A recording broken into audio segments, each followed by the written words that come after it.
In this episode of the RV Small Talk podcast, we are going to talk about the many changes that we're facing right now. Certainly here at Princess Craft as a dealership, but RV buyers, customers, manufacturers, everybody is in a season of flux, of change. So we're going to say just a few things about what we're seeing and what we think about them. What do you think? Changes happening. Love it. Turn and face the strength. Sorry. You're pretty strange.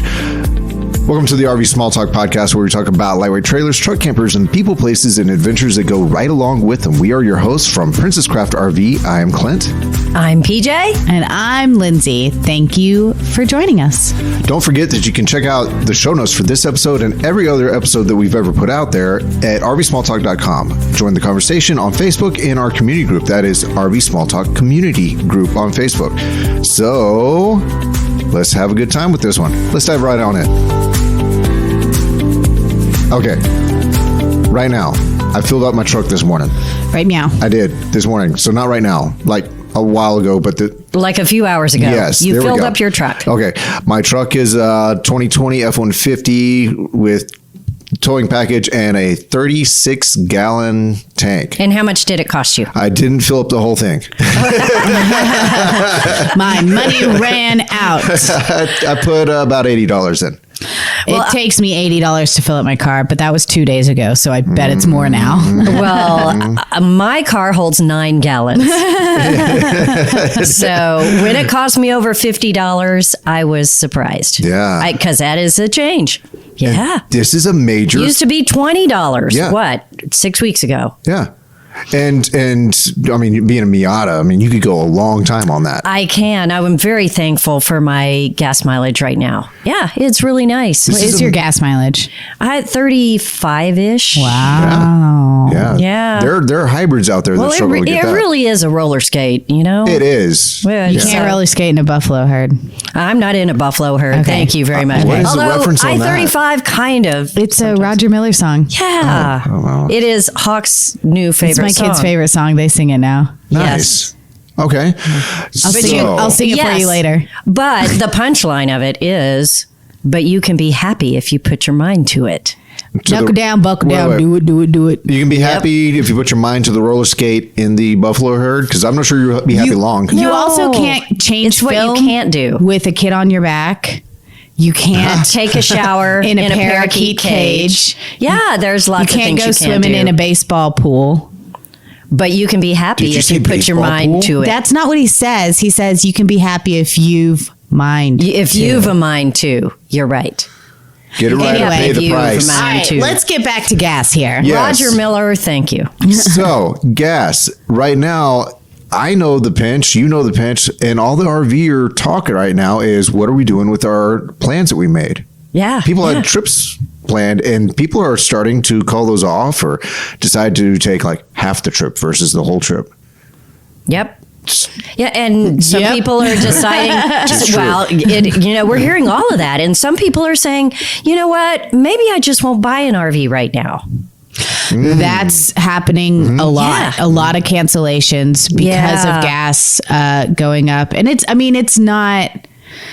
It turns a road trip into a dipping into your savings. But Well, it turns a road trip into a little more expensive. it's not a little bit more, though. Okay. Especially if you're If the gas pulling a is trailer. doubled. Yeah. So your gas mileage goes down. I mean, it's a lot more. And people who plan these trips like on a budget because Right. they don't have, money to just throw at it, then yeah, it's discouraging. I mean, like, Yeah. why buy a unit if you can't take trips with So it? here's my deal is we're kind of and I do this a lot. Y'all seen me do this before. I'm an all or nothing kind of mindset person, and then I can walk it back, and then I have to make my peace with Yes. it, and then I have the Yes. time of my life, right? And this So happens true. all the time. And I think that that's a mindset that we are very much in as Americans and Westerners in general. Is I only want the epic long trip, week, 2 weeks, whatever, great distances, going to cross so many state lines kind of trips. Yes, but And- if you look at the statistics, Clint, over half of the trips that are taken in people's RVs are not those epic long trips. Right. They're not. Right. But So people who are new to RVing, who are like, well, if I can't take my long trip, I'm going. Well, and if you're buying an RV, you know, like if you haven't RV'd before, if you're new to this and you're buying an RV, that's like the sparkle of it. But it's but that's a whole I'm going to go to the Grand Canyon and I'm going to go to Yosemite and I'm going to like do all this stuff. And it's like it's the fun part of thinking about it. So it's the dream even that if gets it's them to not the buy. reality, right? Right. Even if it's not the reality right now. And what I see a lot of times with people that are buying an RV is they have these illusions of what they'll do someday, but they're not really doing that right now. You know, so the someday, I mean, RVers are famous for somedays. So they have the someday of, I'll go to Yellowstone, I'll go to Glacier National Park, I'll go to Alaska, right? And especially now after 2 years of being limited on travel, everybody wants to go and be free and do all these great things. They hype themselves up for it. They put their name on it. They put a deposit down in an RV. Yeah. And then they kind of panic. But here's the thing. Are you actually planning on doing that in the next month? Because we really don't know where the gas prices are going to stabilize, where they're going to land. And it's probably not going to stay at $6 to $10 a gallon forever. Yeah. And interest rates are going to go up, so they're lower now. I mean, there's a lot of balls in the air. Let's talk about kind of this weird mix right now, because gas prices is just one of it. And this is what I was trying to allude to, is that if I had my name on something and it was a month from being produced and all that, I can pivot. Actually, some talking from you two, but I can pivot and take shorter trips, and we've seen it. My shorter trips, I have at the time of my life, even though I'm not doing the big. Everybody can take shorter trips, and almost everybody does take shorter trips. But you just may want to prolong the long one. I guess that's my take on it. If I throw another ball up in the air, we're coming at a time when interest rates are going to change. They're still historically low. They are, but they're going to creep up. And so if you already have financing worked out and you drop off, and then at the end of the year, if something's creeped up, or next year and it's jumped up, have you lost out because you haven't taken your short trips, and now you've decided to jump back into the pool of being an RV owner, and interest rates have changed, and now you're paying more over the ownership. Yeah. So to me, I think that definitely is going to happen. People are going to end up with a little higher interest rate, some changes there. I do not believe that the price of the RV is going to go down anytime soon. Not even a little? I don't know. In 25 years, I've never seen it happen. Even when gas got really high and we got these huge fuel surcharges. Yeah. They never took them off. They just changed the name. Right. They just adjusted and incorporated it in a different way. So prices never came down. Okay, are we talking after that? Is there a difference here whenever we're talking prices don't come down from MSRP or from what the customer is going to pay? Okay. I mean, but we may see some adjustments in what the customer pays. I don't know if it's going to balance out with the interest rates or not. I mean, the world is a supply and demand. Sure. Pricing to some supply degree. Is really hard right now for a lot of people, and it's still very difficult. Parts are still difficult. I don't know. I mean, here's what I think. If you boil the water out, what's happening right now, and by right now I mean, in the past 7 days, is change. Whenever we get our first cold spell, nobody shops for a couple of days. If the weather's cold, like cold for here is, around freezing or 30s, 40s. Nobody 60's shops. Pretty cold for me. I know, Lindsay. That's your threshold. I'm cold right now. But people quit going outside for a couple of days. And then all bets are off and everybody's back to it because they've adjusted. Right now, I think we're in the shock period. And we haven't adjusted. Because we don't know what's going to happen next. But the reality is something's going to happen next. The price may keep going up and then it will stabilize somewhere. but we will adjust to that. We adjusted to $4 a gallon in gas. People didn't quit going to see grandma. Yeah, and that's one thing I was going to bring up is last time we saw, here in Texas where gas prices are oftentimes a little bit lower. Right. We've seen over $4 a gallon, 10 something years ago, 14 years ago, something. We saw over $4 a gallon, but the value of the dollar has changed since then. The price of all commodities have changed since then. So I look at $4 a gallon of gas as, man, I hate this. This sucks. However, I'm going to go see grandma or the Grand Canyon or whatever I want to do. Because if I adjusted that $4 from years ago, it'd be more like $5, $5.50, or $6. Yeah. So right now, it's still not at that level of being like, oh, I've got to go get in the gas line. Well, you know, I think I've talked about this before on the podcast, but I listened to two guys on your head. Yeah. They did a show. Is it a podcast? It is. Yeah. It's a podcast, and they put it on public radio. Yeah, I hear it all podcast. kinds of places. They're psychologists. Yeah, I love these guys. Yeah. They have such interesting stuff. So plug for them, two guys on your head, and they're pretty short and quick. They did one about how quickly we normalize to a new normal. And it talks about somebody who has a small TV. Back when we had small TVs. Yeah. And they were fine with it. But when they were given a larger TV, like maybe a 36-inch, right? Really stepping up for what they had, then it took, and I can't remember the exact amount, but it was something like 2 weeks before that became their new normal, and they didn't walk in and go, "Oh wow, I love this TV." Right. That was just it became old hat. Average. It was old hat. That's it. And they they would never consider anything else, and maybe Lindsay, someday go bigger.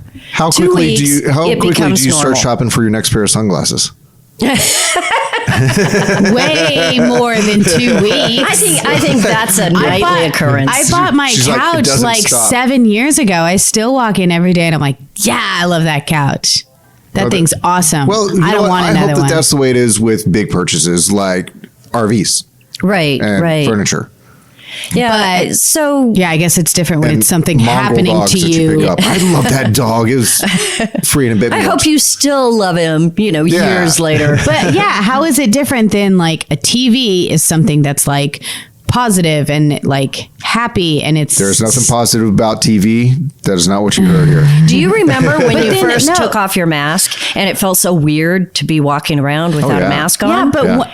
But how long did it take you to adjust to wearing it and then to not wearing it? Within a few weeks? Man, but there's some other social psychology. Yeah, involved I'm with sure that. there's a but ton that's there. different than I am sure something they are. happening to you, like gas prices. No, I don't think it's different. I think it is. I think it's how much you pay at the pump.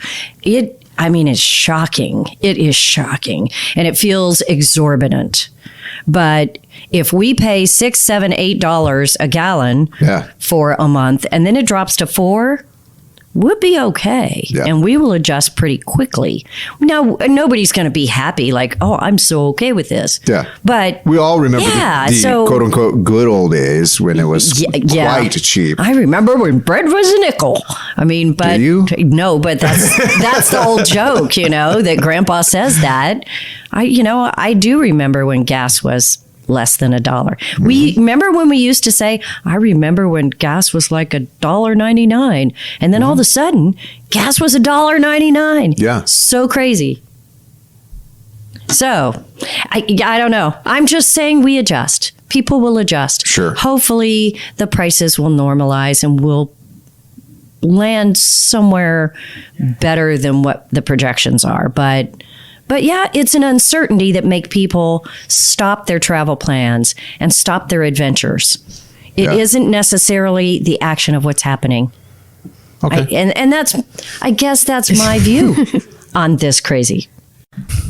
All right, let's go ahead and pivot. There's something else that I've seen out there lately with our customers because people are tired of waiting on their units coming off the manufacturer lines and getting transported here. So people are starting to keep scouring the internet, and then they'll find something that is close to what they have on order and just go hotshot run and pick it up. How many of those have we seen lately? A lot. And sometimes it's something specific, and sometimes they don't even care. Yeah. They don't even care if it's all that close. Maybe it's because it's spring break. Right. The weather's changing. Everyone knows that it's time to go ahead and get started with their trips. Yeah. And I still don't have it. Maybe they got that last notification. Oh, yes, your production date has been kicked back another month. You know, and they're like, well, I'm done. So, I mean, I get that line of thinking. I mean, how long our longest waiter due to production backups and components and stuff like that? How long do you think our longest waiter? Probably like a year. Okay. That's a long time to sit on a dream. Yeah, it is. It's like that's how you nimbus. know. That's how you know if your dream is really real. Yeah. If you've got that, I mean, if you're buying an RV, hopefully it's a permanent dream and not a fly by night thought. Sure. Well, and a lot of people, you can say, all right, not this summer, but next summer, I'm doing that big trip. And we used to always do this with our, I've been saving up for years for my Europe trip or for my Carnival cruise or what have you, right? And so it's the same sort of thing. I've had a time that I was okay with, and we've just crossed that line. I know. So, yeah. Sometimes it's just that mental, I'm just done thinking about this. Yeah. I'm done worrying about it. I'm done waiting on this. It's just a mental, I'm done. So what do the dealerships do? What's the right response from a dealership standpoint whenever we get the phone call? Ooh. Hey, just want to let you know, I'm on my way home with my new trailer that it isn't the one I had on order with you. Well, I think it depends on the dealership as to what the right response is. Yeah. The right response is, cool, happy camping. Yeah. I hope you have lots of fun. Because, I mean, it's kind of like, isn't that what you say to all customers when they're like, oh, should I buy this or not? Like, you always swoop in with the, like, think of how many memories you're going to miss because you think, oh, I'm going to buy an RV when I retire. Or, oh, I'm going to wait till this to buy an RV. And then, I mean, it makes sense. Like, why are you waiting? Right. So then if people put campers on order and then it keeps getting pushed back and they find something similar that they like, well, it's the same concept. Why are they waiting? Yeah. Why? They're missing out on memories when they could just go buy somewhere else and start making memories. So I mean, I guess it's not ideal for us because we want them to buy from us, but in the general scheme of things, it's exactly what we want them to do and what we convince them to do in the first place is stop waiting. Yeah. And I've always felt like here at Princess Craft, that's been our take. You know what? Congratulations. Now get on to enjoying it. The question always comes in whenever they've done like some real special options selections. Are we talking money now? No, like if they order like something crazy. Yeah. If they've ordered something and it's been about a year or something like that and they're waiting for it and they say, you know what, I went and picked up something very similar to what I ordered. I found it on a lot at a dealership and they said, come get it. So I went and did it. And you say, but wait a second. The one you had ordered with us had $50,000 in options. And it was lime green. We've been stuck with some. We've done that. Yeah. We've been stuck with some really weird colors before. Other options, you can do this to us all day long, and other options are not so easy. They're pretty normal selections on options. Yeah, most of them are. We'll be able to sell that. Go have fun. And then some of them are like, this is going to be really hard to sell. This one's going to be tough. Happens. Yeah. It happens. Well, but we still sell them eventually. We do. Because there's someone else out there that wants a lime green RV. The nicest phrase is there's a seat for every... But? There's a chair for every hiney. Yeah, I don't know. I guess I don't have the PG version another of that. Question. Don't have the appropriate translation. Yeah. Man, how many words for butt did we just say? Upwards and of were 7 any or 8. of them appropriate? Yeah. All of them? In context, we just didn't find any of the context that they're appropriate in. Hiney and tushy are the cutest words. They're not inappropriate. Cute words? I don't think there's a problem with derriere or fanny or... Derriere just makes me want to eat ice cream. You know, you say bottom. Dairy. Derriere. Makes you eat ice cream. For the lactose intolerant listening. Derriere. The non-derriere. Wait. Was that derriere? Is that like a no? So we had a term when I lived in Korea because you know the national food is like kimchi, and bongu means to pass gas. So kimchi bongu. So derriere, if you're never mind, whatever, lactose. Okay, well now everybody's gonna learn something new. We're teaching you new I words. like saw today. the train going through your head, but I could not catch it. You didn't try. It left the station. What the heck was that? I'm okay with being a little embarrassed, but not very. So I can't catch my breath. Not very or not dairy? I'm fine with dairy. You've seen me. I slam I dairy. thought you said, but not dairy. And I was Yeah. like, good one. But then I realized No, you I didn't have- make a joke at all. Dairy and Clint are friends. Always have been. Yeah, but too bad the ice cream machine is always out at McDonald's. Oh, what is that? Okay, I digress. So, what are some other things that are kind of right now in the moment? We've talked about the gas prices. We've talked about what we see as a pretty good response. Yes, if you found a way to go camping and you've waited for a while, and you're just getting notifications that your unit's another month or two out, we get it. Because we do get it. Yes, what else we are do we seeing get it. out there? But I think on the other side, before we leave that topic, is that we are now calling people saying, guess what? We have good news. We worked it so that your unit is now coming in, in 2 weeks. So we wanted to let you know. That's After important. we spent a lot of time jumping through hoops, Right. making sure we changed options so they could get something maybe a hair sooner. Right. And they say, oh, I bought something a month ago. I'm done. I don't even need that. And they don't know. Yeah. And then we have to call the manufacturer again and say, oh, remember that one that I made so you hard. do all those Right. hoops on and now they don't want it? Or do we just leave the manufacturer and take it? Or we call them and say, your unit arrived last week. So excited. We've got it ready for you. Wanted to set that appointment. And they're like, oh, yeah, I don't know. Let me think about it. I'll see if I really want it. And we are seeing all of that happening now. So, But it's all these other reasons. It could just be the I've lost interest. It's not you, it's me kind of thing. But I think that the world is crazy right now. I think it feels, yes, the world politics is made people feel a bit of unrest. Yeah. But yeah, it's just interesting what we're seeing, how it manifests itself over the last week in particular, but we've seen it even over the last month or two. Sure. So, everything changes. And Sing it the again. next discussion at that Lindsay. point is money. What? And people want their deposit back. Wait, I can cancel any time. Yeah. Wait, but we put a $5,000 solar system on this. Right. But wait, we put a $3,000 internet system on this.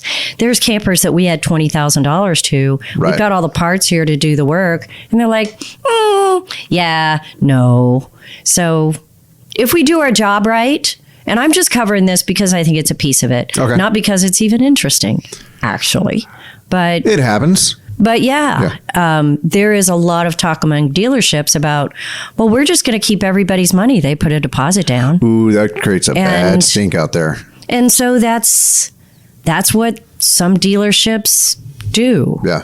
And unless we have put actual elbow grease and parts on it that we cannot undo easily, we don't do any of that. I think particularly during the pandemic and the aftermath and where we are now and the waiting, I think it is just much too precarious to ask people to solidify something 6 months from now. And I don't know.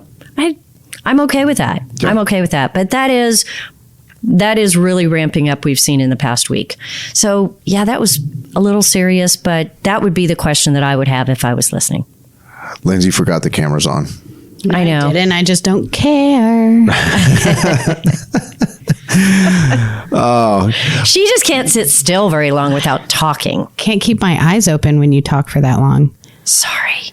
I mean, it's not just you, it's anybody, really. It's just, I think it's a disease I have or something. Well, thank you for clarifying that. I feel better. It's not you. It's not you. I feel so much better. Are you somewhere on the narcolepsy scale? Maybe. If I'm sitting, yes. Yeah.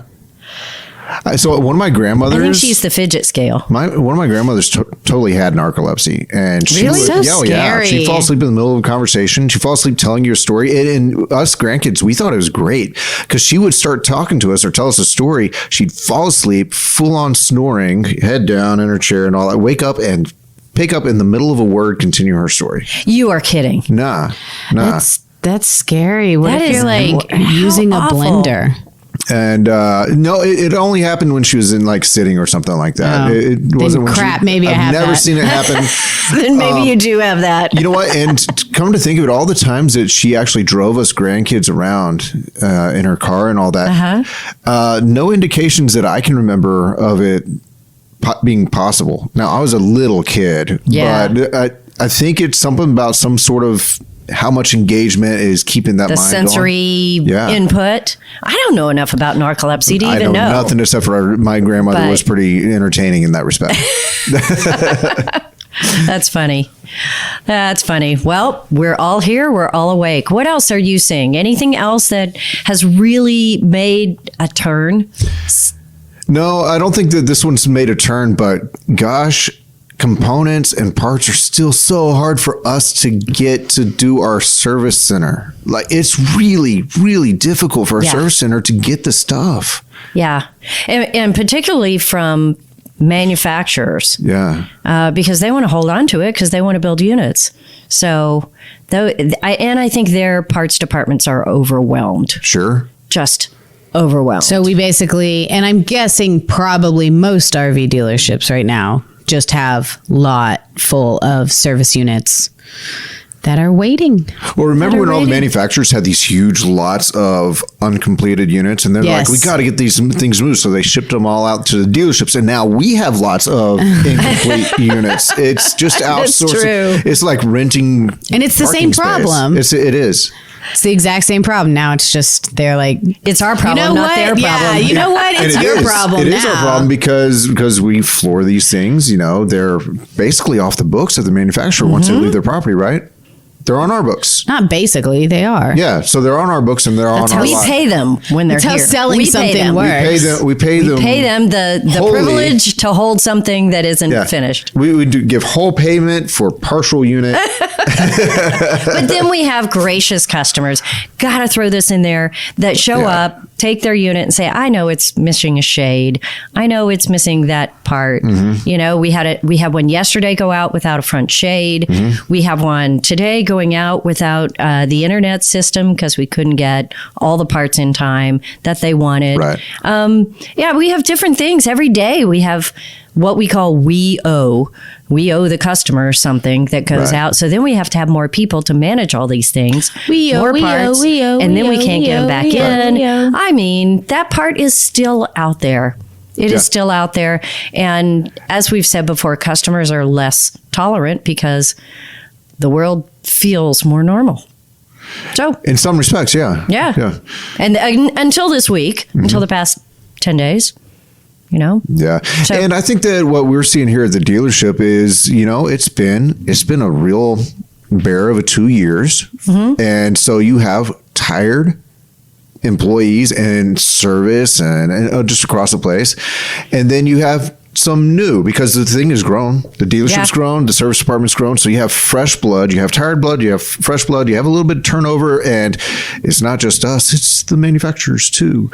And they're in the warranty department. So us dealing with Yeah. new people in warranty departments is another yeah, we're new, exacerbating. they're new, we're learning. So I just all of it. So, you know, in the end, with all the changes that we're seeing on top of the struggles that the RV industry already had, the nervousness that's out there now about buying an RV, what suggestions do you have to the RV community about how to handle this, how to move forward, how to handle it?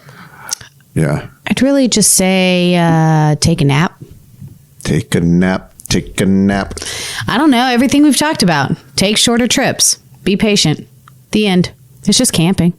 It is just camping. It's just another thing to do. And if it's going to do something good for you, your health, your mindset, your relationships, your family, if it's going to do those things, then what do they say about just healthcare? You can't put a price on health. Well, this is an investment. It's worth it. Or at least from my vantage point, my experience. You can't put a price on adventure. You can't put a price on time away from work, from feeling like you've had a break. Yeah. Well, and like you said, things change. The gas wasn't going to stay the same price forever. Interest rates aren't ever going to stay the same price forever. This is kind of how the world works. Things go up and then they go down, and then they're going to go up again, and then they're going to go down again, and then they're going to go up a lot, and then they're going to go down a little. And I mean, I don't know. It's exhausting to try to think about basing my whole life on gas prices and interest rates. But some I people work understand that way. Yeah, and I understand you have to be smart with your money, obviously. It's, very important to do that. And then on this hand, it's like, cool, then take short trips and don't get all the things you want. Get something to start with and take short trips and get out there and start your adventure. Keep going. Keep living. Yeah. For those stop people living because gas prices went up. Yeah. For those people that I think can't sleep at night because they're so stressed, maybe adding an RV to your arsenal is not maybe the best. True. Right. But for anything short of that, I mean, the adventures can be had. And like I always say, nobody wins a prize for driving the farthest. Except for that one guy who's in the Guinness Book of World Records. Oh, I guess. But other than that guy, nobody else wins a prize for going the farthest. Okay. He didn't even win a prize. He just got in the Guinness Book of World Records. They Okay. don't even give you a trophy. I don't know. Do they send you a plaque or anything? I think I heard something like you actually have to pay to be in that. Shut up. Yeah. Really? I think that you actually have to pay them so that they can come out and verify. So there's a little bit of a... Well, gas prices would really impact that then, wouldn't it? I don't know what happened Add in to the budget. 2022. There were fewer new world records. Yeah, well. I'm going to look that up right after this podcast. I don't know. Maybe I'm a cynic. Maybe that's my problem. I may have heard something and it just sounded too juicy not to be true. Maybe you need to listen to some more Roger Miller. Yeah. Is my advice. There you go. Because you can be happy if you've the mind to. If you've a mind to. If you've a mind If you've mind to. Knuckle down, buckle down, and do it. All right. Everybody, thank you so much for joining us for this episode of the RV Small Talk podcast. It has been fun, and we didn't know really where this conversation was going to take us. We never had no idea. But I think it was worthwhile because we get to basically come to grips with our here and our now. We get to vent. We get to not stare at our week. We get to not stare at our computer screens for like all an hour. those things. Yeah, you two are about to hit the road for a family trip. So you're about to, get some relief. Yes. We're about to knuckle down, buckle down. And do it. Mm-hmm. Is that another line from the song? What? Yes. Okay, good. I'm listening to it later. No, you're listening to it right now. Okay, Say good. bye. That's RVSmallTalk.com for your show notes. That is RV Small Talk Community Group on Facebook to join up and do other things like that. We are also on YouTube. Just look up RV Small Talk Podcast, and you can be happy if you've a mind to. You've a mind to? He literally says if you've mind to. If you've mind to. But he's also Roger Miller, so he can just kind of He can make up words. Yeah. He is authorized. Kind of like Eminem. He can rhyme orange, and no one else can. with mom's spaghetti. While he's eating it, I think. But he can rhyme purple with maple syrup. It's true. That's Roger Miller. You've never heard of Roger Miller? All right. I was Play it right now. I'm a fan of Glenn Miller. Oh, no. Yes. I do both. Bye, y'all. Bye.